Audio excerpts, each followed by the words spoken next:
There guys, it's me Kid Borman. I hope you're doing well and Happy New Year off 2026. I hope you enjoyed such a marvellous Christmas. I'll be doing another Disney's Read Aloud for you guys. Since you enjoyed it so far, hope you like it. This expands the highlights of magic behind the animation studios since 1923. First of all, I'm going to show a book I'm going to read to you. So, this is Disney Princess Mulan, published by Disney's Wonderworld Reading and Hachette edition. This is a really interesting book I'm going to read to you. You can see a picture of Mulan, Mushu and a horse named Khan. This is based on original animated 1988 classic film Mulan by Disney. Care to join me for story time with me, ladies and gentlemen? Excellent. So, I'm going to read this book to you read by words, and also showing some unique illustrated pictures from each page. You came to workplace, sit back, relax, and enjoy the story. Long, long ago, the Emperor of China ordered that the Great Wall would be built to protect his empire from China's enemies, the Huns. In those days in China, a son brought an honour to his family being a brave soldier. A daughter's duty was to marry well and be a good wife. When the girl was right age for marriage, she would visit the local matchmaker who would find a husband. The visit to a matchmaker was nerve-wracking ordeal for many girls. One morning, a girl named Mulan was getting ready for her visit to the local matchmaker. Mulan was nervous. She was not like other girls. She certainly looked respectable, but would she be to behave like a perfect wife for her husband?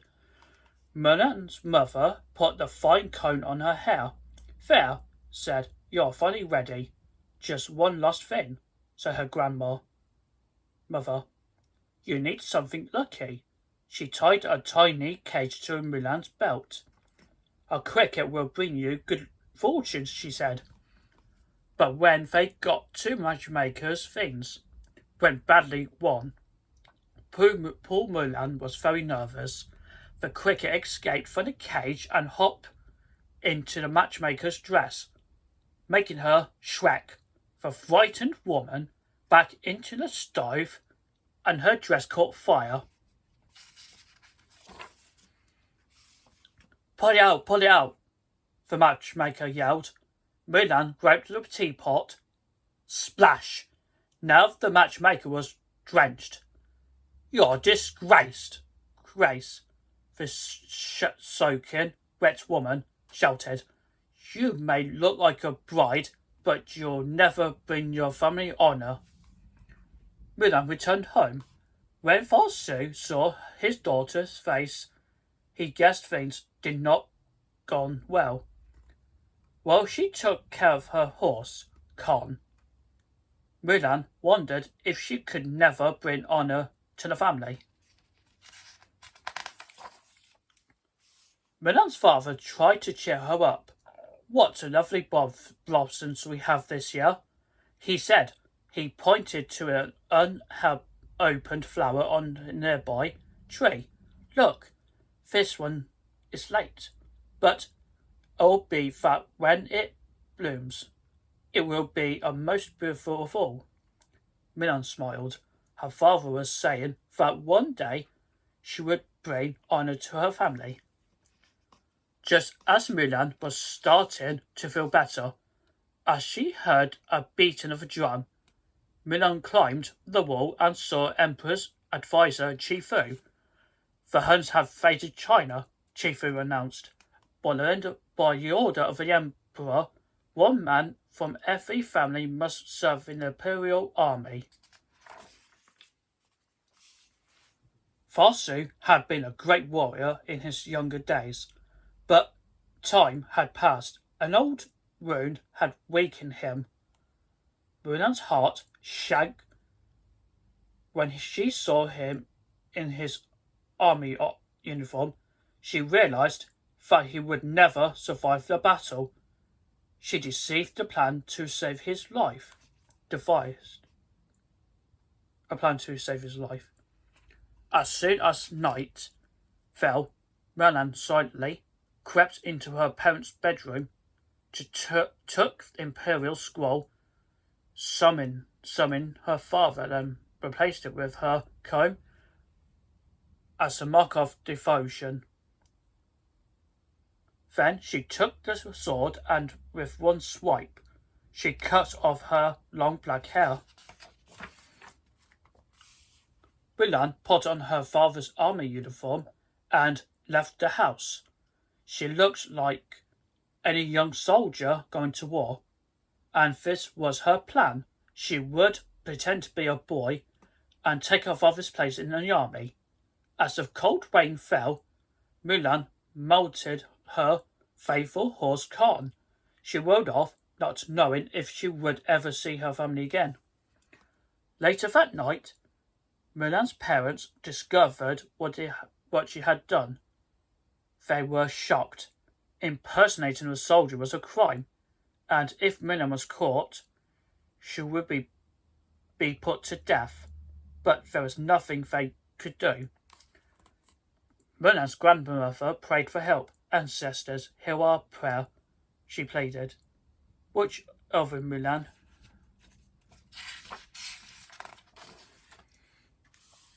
In the family temple, the ancestors of a far family listened to the old woman's prayer and decided to send a guardian to protect Mulan. A small dragon called Mushu volunteered for the task, but the ancestors made fun of him. Mushu wasn't deemed worthy of a role of a family guardian. The ancestors didn't think Mushu could do the job, so they ordered him to use his gun and waken the most powerful guardian of all, the Great Stone Dragon. Mushu approached the old statue. "Yo, Rocky," he called, "wake up." But the Great Stone Dragon did not wake up, so Mushu climbed up the statue and loudly banged.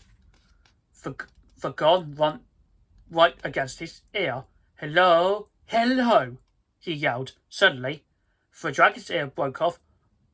"Uh-oh," said Mushu. Then the whole statue began to crack and crumble to pieces. "Oh man, they're gonna kill me," said the terrified dragon.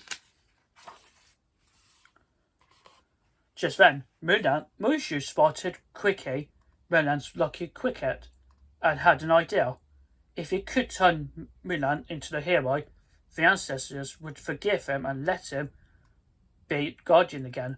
Quickie and Mushu caught up with Mulan, but the dragon was afraid that the girl wouldn't take him seriously. So he cast an enormous shadow onto the rock face to fool her into thinking that he was a very large, powerful, and wise dragon. When Mulan saw the tiny Mushu came out from behind the rock, she was astonished. "Who are you?" she asked. "I'm the most powerful, indestructible Mushu at your service," was the reply. Mulan wasn't convinced, but she allowed the little dragon to accompany her. She needed all the help she could get. Later, Mulan reached the Imperial army camp when she met 3 soldiers, Yao, Ling, and Qin, trying to act like a man. She greeted Yao by punching him in the shoulder, but her gesture, instead of cementing the friendship, led to a big fight. Luckily, the Captain Shang's voice succeeded in restoring order. "Soldiers, save your strength for tomorrow. You need it." The next day, the men began their training. Shang shot an arrow into the top of a very high pole and ordered Yao to go and retrieve it. But first, He tied two heavy bronze discs to Yale's wrist. One of these discs represents strength, he explained. The other discipline you are going to need both. But Yale could not manage to climb to the top of the pole. No one could during the days that followed. The recruits doubled their efforts, but no one succeeded. Shane's challenge was tough for Mulan, but just when she was about to give up, she had a brilliant idea. She tied the discs all together, and she used her weight to help her climb to the top of the pole. The soldiers gave her a round of applause, and even Shane smiled. Finally, when all of the men were fit for battle, the army mobilized. A few days later, while they were marching, a shower of arrows began to rain down on them. It was the Huns, led by Shan Yu, their ruthless leader.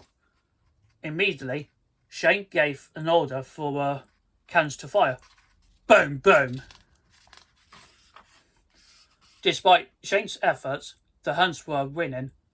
Aim at Shan Yu, shouted Shane in desperation, but Mulan had an idea.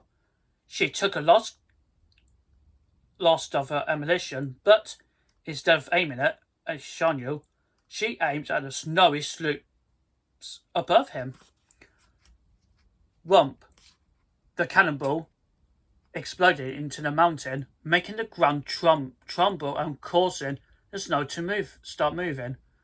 Mulan's plans had worked. The tremors from the explosion had set off the avalanche. Shane realized what was happening, attacked Mulan, but it was too late. The snow was already overwhelming the Huns. Mulan had become a hero. She disobeyed Shane's command, but she had saved the army and beaten the Huns. "You're the craziest man I know," said Shane, "but I owe you my life. Because of this, you have gained my trust." Mulan suddenly fell faint. She had been wounded by Shan Yu in a battle, and she collapsed to the ground. She was taken to a hospital where the doctor found out the truth. This soldier was a woman. Shane could not believe it. I did it to save my father's life," the girl explained. Shane didn't reply. Even though Mulan acted bravely, she had committed a crime and had to be punished.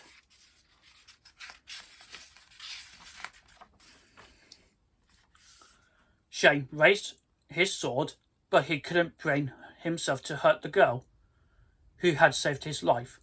He lowered his weapon. A life for a life, he declared. Then he set off with his army, leaving Mulan and Khan behind on a frozen mountain. Mulan felt despair.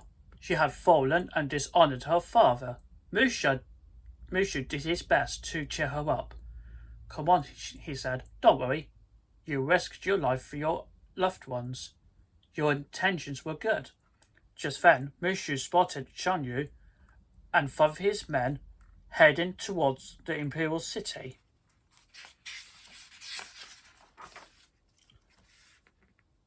We have to do something," Mulan cried. She jumped up, grabbed her sword, and raced towards Khan.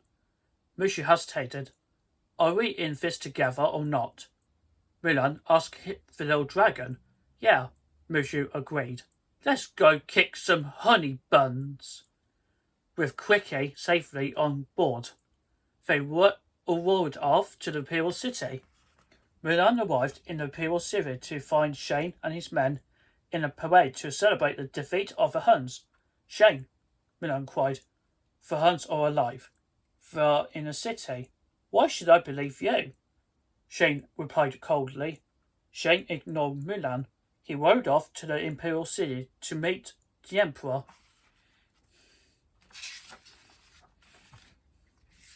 As soon as the parade reached the emperor's palace, where the dragons in the parade split apart. The Huns had hidden into it to get inside the palace. They knocked Shang unconscious, kidnapped the emperor, and locked him inside his palace. They had to rescue the emperor, but how? Then Mulan had another idea. She dressed as a woman, and Xiao, Ling, and Chimple did the same. They climbed the palace walls and approached Shan Yu's men. They were delighted to see the 4 women. The foursome soon overpowered the Huns, but Shan Yu was still holding the emperor captive. "Bow to me," he ordered, but the emperor refused. He bowed to no one. Luckily, just that moment, Shang rushed in and managed to disarm Shan Yu. Meanwhile, Chimple carried the emperor to safety. Shan Yu gave Shang the slip and set off across the rooftops to find Mulan, but she was ready for him. "Ready, Mushu?" cried Mulan. "Yes," replied Mushu, launching a rocket towards Shan Yu. The evil Hun was finished. As a thank you, the emperor presented Mulan with his own pendant and Shan Yu's sword. "When they see this pendant, your family will know you saved the emperor's life. And when they see this sword, they'll know you saved China." Then the emperor did the unthinkable. He bowed to the Mulan as a mark of respect.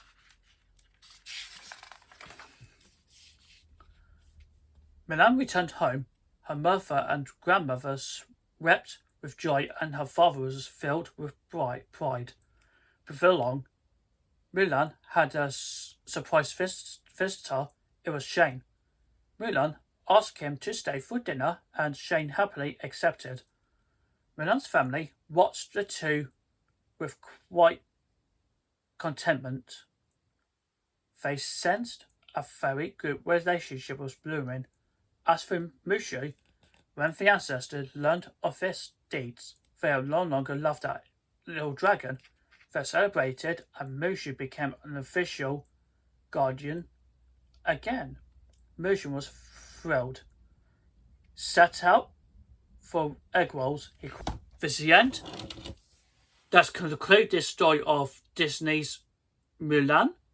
I hope you guys are finding the story really interesting about when Mulan take her father's place in the Imperial army. She was being trained to defeat the Huns and save China from an evil leader, Shan Yu.